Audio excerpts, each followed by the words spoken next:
Parece mentira. Fake news y periodismo.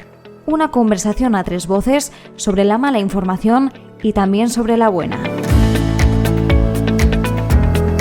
Saludos a todos, los oyentes de Parece Mentira. Me llamo Eduardo Vendala y al otro lado de las cámaras están mis dos compañeros con los que habitualmente hacemos este podcast sobre fake news, Fernando Saiz y Vicente Clavero. ¿Qué tal estáis, chicos, esta mañana? Muy bien, ¿qué tal tú? Yo estupendo. ¿Y tú, Fernando?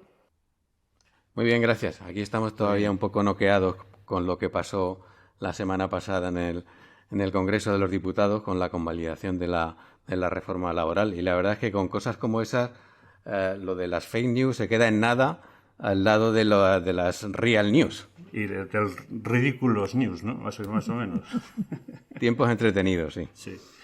Oye, yo creo que está bien. Normalmente no decimos cuándo grabamos estos episodios, pero vamos, yo creo que es importante decir que hoy es 7 de febrero, porque pueden pasar cosas. Posiblemente mañana, 8 de febrero, 9 de febrero, estaremos online en todas las plataformas de podcast, como habitualmente, pero pueden pasar cosas que hagan que dentro de unos cuantos días la cosa haya cambiado bastante respecto a la situación de hoy.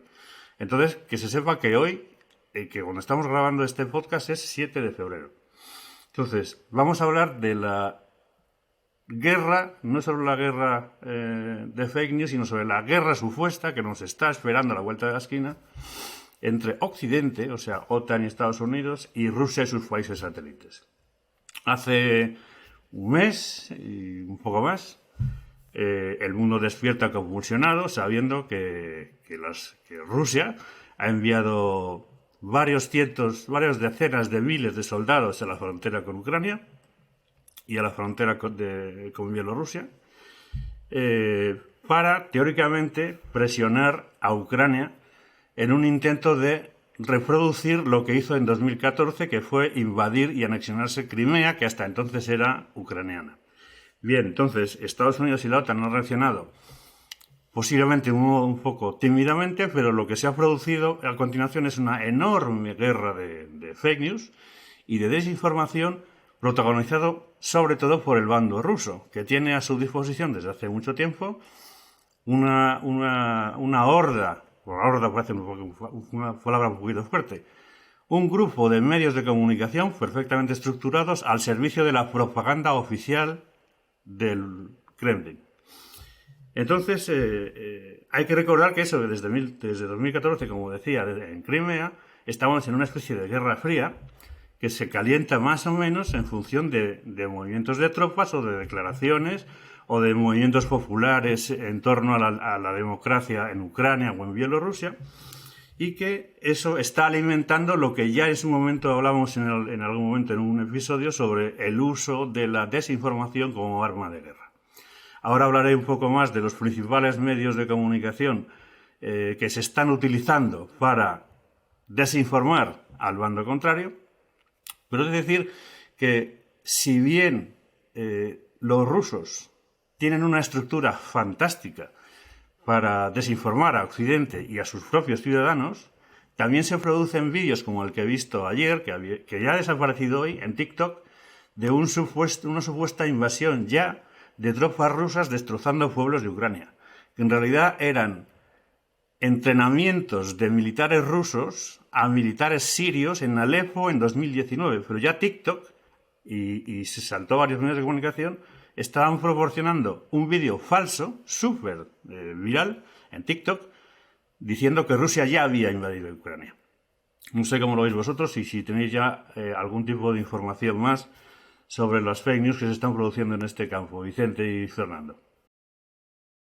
Bueno, en este conflicto, de momento en el ámbito diplomático y de la comunicación, todavía no explícitamente en el militar, yo creo que lo que hay es, como siempre ocurre en este tipo de asuntos, lo que hay es un pulso geopolítico entre las grandes potencias que no quieren ver mermada su capacidad de influencia en el mundo, ¿no? Y en este aspecto yo creo que el resto de los jugadores somos, si queréis, peones de los intereses de Rusia y de Estados Unidos, en otro plano de China también, que están jugando a ver quién se queda con la pelota al final, ¿no? Pero no solamente por una cuestión de geopolítica propiamente dicha, sino también por una cuestión puramente política. Es decir, es verdad que Rusia está alegando que su soberanía territorial se puede ver amenazada eventualmente por una adscripción de Ucrania al bloque que forma la OTAN. Pero no es menos cierto que Rusia también teme, aunque eso no lo dice abiertamente, que se produzca un contagio político de un país que todavía está a medio camino entre el régimen autoritario y el régimen y la democracia liberal, como es Ucrania. Para Rusia para Putin sería probablemente un mal ejemplo que Ucrania caminara por el sendero de una democracia liberal, porque eso podría afectar a la percepción que existe dentro de Rusia del sistema que allí impera y que lidera Putin, que es una autocracia de libro. Yo creo que eso también está flotando de una manera decisiva en los movimientos que se están produciendo y pienso que todo es en el fondo mucho más complejo de lo que los ciudadanos de a pie recibimos a través de los medios, no solo por la vía de la desinformación, sino también por la vía de la información, o sea, por los medios que intentan hacer su trabajo de una manera decente. Sí, yo estoy muy de acuerdo con lo que decís. Creo que el marco político e ideológico del conflicto está muy claro, con las inevitables consecuencias en términos de campañas de desinformación. Pero a mí me gustaría hacer aquí un poco de abogado del diablo y analizar si Putin tiene razón o no al argumentar que la OTAN está violando su compromiso de no acercarse ni un milímetro a sus fronteras del este, que es uno de los principales motivos por los que Rusia ha concentrado tropas alrededor de Ucrania, ¿no? Y para analizar este supuesto compromiso, me gustaría hacer referencia a un libro que ha escrito una historiadora estadounidense que se llama, lo tengo por aquí, Mary Elise Sarot, y que lo acaba de publicar, lo publicó en noviembre, y que es un libro dedicado íntegramente a esta cuestión y que reveladoramente se llama Not One Inch, es decir, ni una pulgada más o ni un milímetro más. Entonces, Sarot lo que cuenta con mucho detalle es la historia de este supuesto pacto entre la OTAN y Rusia, y llega a la conclusión de que Putin algo de razón sí que tiene. ¿Por qué? Pues porque, según cuenta el libro, eso fue un compromiso que formuló en su día, en 1990, el ministro de Exteriores alemán, Genscher, tras la caída del muro de Berlín. ¿Por qué? Pues para que Rusia aceptara, en aquel momento tan decisivo de la historia reciente de Europa, para que Rusia aceptara la reunificación de Alemania. Y ese compromiso parece que también lo respaldó explícitamente Jim Baker, que era secretario de Estado de Estados Unidos, en una visita a Moscú para entrevistarse con Gorbachev.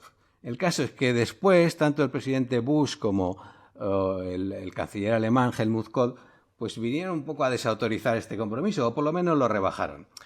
Bueno, sea como fuere, que sirva esto un poco de anotación a pie de página para que quede constancia de los grises, de los muchos grises que tiene la historia, y este conflicto pues también los tiene.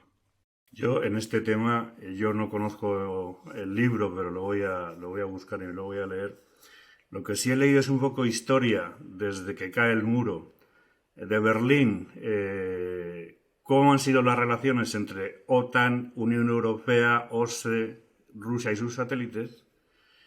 Y dentro de eso me he encontrado con la sorpresa, entre comillas, de que la historia que tú comentas, Fernando, es así, efectivamente, pero ha habido bastantes reuniones internacionales donde Occidente ha dejado claro a Rusia que no ha adquirido ningún compromiso de ninguna inch, ni pulgada, ni nada, y que el propio Gorbachev, en 2009, dijo que él jamás recibió ningún compromiso de nada sobre la no expansión hacia Oriente de la OTAN. Ese es un tema. Y luego, pero volviendo a los temas que nos ocupan a nosotros, Rusia cuenta con como os decía, una enorme cantidad de medios afines, no afines, que forman parte del Estado soviético, llamándole soviético aposta, porque es lo que yo creo que está intentando reproducir Putin. Él querría volver a ser el presidente del Politburó, o no sé si Catalina la Grande, pero en fin, algo que sea él el cabeza de un enorme imperio diferente del de Occidente. No sé si lo conseguiré, pero creo que conseguirá, pero creo que este movimiento que él está haciendo ahora mismo, y se ve en sus declaraciones habituales que recogen los medios que ellos tienen para desinformar a la opinión pública internacional, es explícita. Os voy a hacer un resumen de los principales fake news que están lanzando, sobre todo los dos grandes medios principales de desinformación rusos, que son RT y Sputnik. Sputnik, por cierto, fue creado el mismo año en que Rusia invade Crimea. El primero es que Rusia está haciendo lo que está haciendo porque el gobierno de Ucrania es hostil y es nazi y tiene en cartera un genocidio contra los rusohablantes en Ucrania con armas químicas proporcionadas por Occidente. Ese es uno de los bulos que están publicándose ahora mismo para la opinión pública rusa. Esto lo utilizan menos en Occidente porque RT y Sputnik y otros muchos como Newsfront o Odnoklassniki o varios que tienen los rusos dentro de una organización perfectamente estructurada, utilizan argumentaciones a veces en Occidente distintas a las que utilizan para su propia opinión pública. En el caso de las vacunas, por ejemplo, ellos están denostando las vacunas occidentales, dicen que son súper peligrosas y que la única que sirve es Sputnik. Ese es el mensaje que lanzan. Las vacunas son muy peligrosas en Occidente, no hablan de Sputnik, y en Rusia dicen que Sputnik es fenomenal, la vacuna de Sputnik. Todas las demás, malas. El siguiente gran tema de fake news ahora mismo organizado por los medios de comunicación rusos es que no hay una guerra en Crimea. En Crimea hay una guerra entre los separatistas rusohablantes de la parte oriental de Crimea y los ucranianos occidentales. No solamente eso, sino que hay una guerra entre Rusia, aliado de esos separatistas rusohablantes de la Ucrania oriental, pero en teoría, según los medios de comunicación rusos, eso no existe. No hay ningún tipo de guerras, no hay ningún tipo de batallas. Y que se sepa, según medios de información occidentales, hay ya 13.000 muertos en Crimea como consecuencia de eso, de esa lucha. Y no entramos en el derribo del avión aquel de Manasio, que en parte echaron la culpa a un controlador español. O sea, los fake news que se generaron tenían como protagonista parcialmente a un controlador supuestamente español y supuestamente empleado en la torre de control de un aeropuerto de Ucrania. Y luego, el último ya, que es descabellado, gran temática rusa, es que jamás existió en Ucrania lo que se llamó el Holodomor, que es un genocidio de ucranianos que se produjo en los años 30 por Stalin, que lo que hacía era, básicamente fue el traslado de millones de ucranianos y la rusificación con rusos trasladados a Ucrania para eliminar la cultura ucraniana. Hubo entre 7 y 10 millones de muertos por hambrunas en Ucrania porque estaba prohibido cultivar o coger cualquier espiga, se llamó la ley de las 5 espigas, en las granjas colectivas. Entonces, eso que hasta los medios oficiales rusos hace ya años se desclasificaron documentos que eran secretos, reconoce la existencia de ese Holodomor y ahora Putin y los medios rusos dicen que eso es falso, que nunca existió, que es una manipulación y es justo al revés.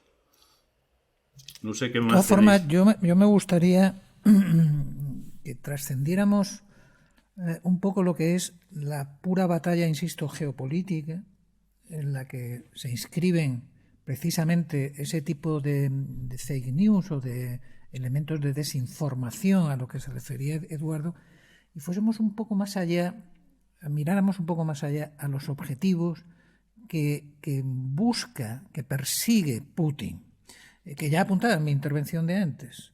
Es decir, y que además explica otras batallas de desinformación en las que Rusia juega un papel muy importante y algunas de las cuales nos pillan muy cerca. Putin, según los grandes analistas, Putin en el fondo lo que está buscando es desestabilizar en la medida de lo posible las democracias liberales del mundo, para que en ningún caso tenga un efecto de contaminación sobre su propio régimen político. Sí, pero y si es posible... Dime. Interrumpa un minuto. Esta teoría yo estoy totalmente de acuerdo con ella, pero querría añadirle que no es tan geopolítica en el caso de Putin. Si queréis, Putin, estas declaraciones que hace contra Occidente en general, que las hace todas las semanas, él habla de las sanciones que ha anunciado Estados Unidos, Joe Biden, si se produce la invasión. Una de esas sanciones es a los propios dirigentes rusos no permitirles usar sus cuentas financieras en el extranjero. A los oligarcas, y según sobre todo, y a los servicios occidentales, el propio Putin, no solamente toda su camarilla, el propio Putin tiene 200.000 millones de dólares a título personal en bancos occidentales. Entonces, no es solamente ya un movimiento geopolítico de desestabilizar las democracias liberales, es que se juega un patrimonio personal, claro. si hay sanciones de 200.000 millones de dólares. Está claro. A lo que iba es a que precisamente esa batalla que Putin está librando contra las democracias liberales es lo que explica que interviniera, por ejemplo, como ya se ha escrito y hablado largo y tendido, en asuntos como el de la secesión, el movimiento secesionista en Cataluña, o en la campaña del Brexit en Inglaterra o en Reino Unido. En España. ¿Y eso por qué es? Eso es por la sencilla razón de que tanto el movimiento secesionista en el caso de España, y España es miembro de la Unión Europea, como el Brexit, de una manera evidente, han supuesto unos trastornos importantes para sus rivales del oeste. Y eso lo que hace es, por un lado, facilitar que dentro de esos países se produzcan movimientos políticos de corte autoritario. En el caso de España no hace falta poner nombres ni apellidos, porque están en la mente de todos, que cada vez tienen un peso mayor en los electorados y en la opinión pública, por lo tanto, y que lo que hacen es alinearse políticamente con lo que es el régimen de Putin. Y por ahí van los tiros, es decir, Putin es el gran desestabilizador ahora mismo de lo que constituyen los regímenes políticos estables de Occidente. Y lo de la guerra, el asunto de Crimea, yo creo que es un paso más en esa dirección, que de hecho tiene a la Unión Europea dividida, que es el mejor regalo que se le puede, a la Unión Europea y a la OTAN, claro, dividida, que es el mejor regalo que se le puede hacer ahora a Putin. Ahora tenemos a Hungría negociando por su cuenta con él. Sí, eso es meter una cuña. Yo estoy absolutamente de acuerdo con esa interpretación extensiva, ¿no?, de la estrategia de Putin.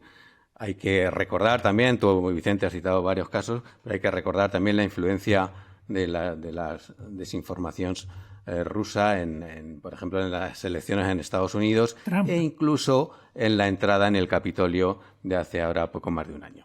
Yo creo que eso está muy claro. Pero volviendo un poco al tema de Ucrania, Eduardo ha citado unos cuantos mensajes que van claramente en la línea de desinformar, no sé si tanto a Occidente, también a Occidente, pero sobre todo en Rusia y en Ucrania, ¿no? Y efectivamente hay un montón de fake news que apuntan en esa dirección y que en general lo que tratan de hacer es deslegitimar a Ucrania, incluso como país, ¿no? Porque realmente los rusos dicen que es una cosa artificial y que no hay ucranianos como tales. En fin, yo creo que es un mensaje también muy claro. Pero me ha llamado mucho la atención un artículo que se ha publicado recientemente en la revista Foreign Policy, que es una revista de política internacional bastante acreditada, en la que se utiliza el nivel actual de las fake news en Ucrania como termómetro para saber si Rusia está preparando o no realmente la invasión de Ucrania, ¿no? Y lo que viene a decir es que no. ¿Por qué? Porque hace una comparación entre esa oleada que hay ahora mismo de desinformación procedente de Rusia con la que Rusia fabricó en 2014 antes de la invasión de Ucrania y de la anexión de Crimea. Y lo que viene a decir es eso, que no hay comparación. ¿Por qué? Porque en 2014 la campaña de fake news fue absolutamente brutal y los rusos se inventaron una noticia que ya está entre las más crueles de la historia de las fake news, que fue la noticia de que soldados ucranianos habían crucificado a un niño de 3 años de una familia prorrusa en presencia de su madre, ¿no?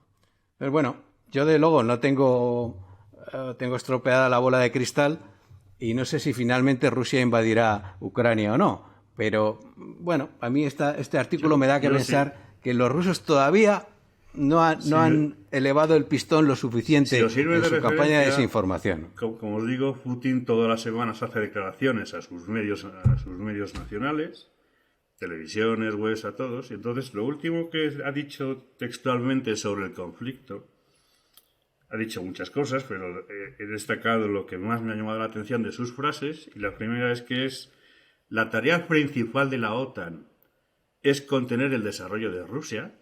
El desarrollo de Rusia, o sea, no extenderse ellos hacia la derecha, sino hacia la derecha geográfica, sino el desarrollo económico de Rusia, y dice cosas como que la actitud de la OTAN podría obligar a establecer sistemas de armas de ataque en Ucrania y a alentar a algunas personas, que no dice quién, a resolver el problema de Donbass, o sea, de las dos repúblicas nuevas independientes que se han independizado por sus pistolas de Ucrania, y el de Crimea, y hacerlo por la fuerza.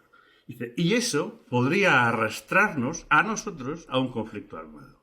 Eso lo ha dicho textualmente hace 7 días el señor Putin.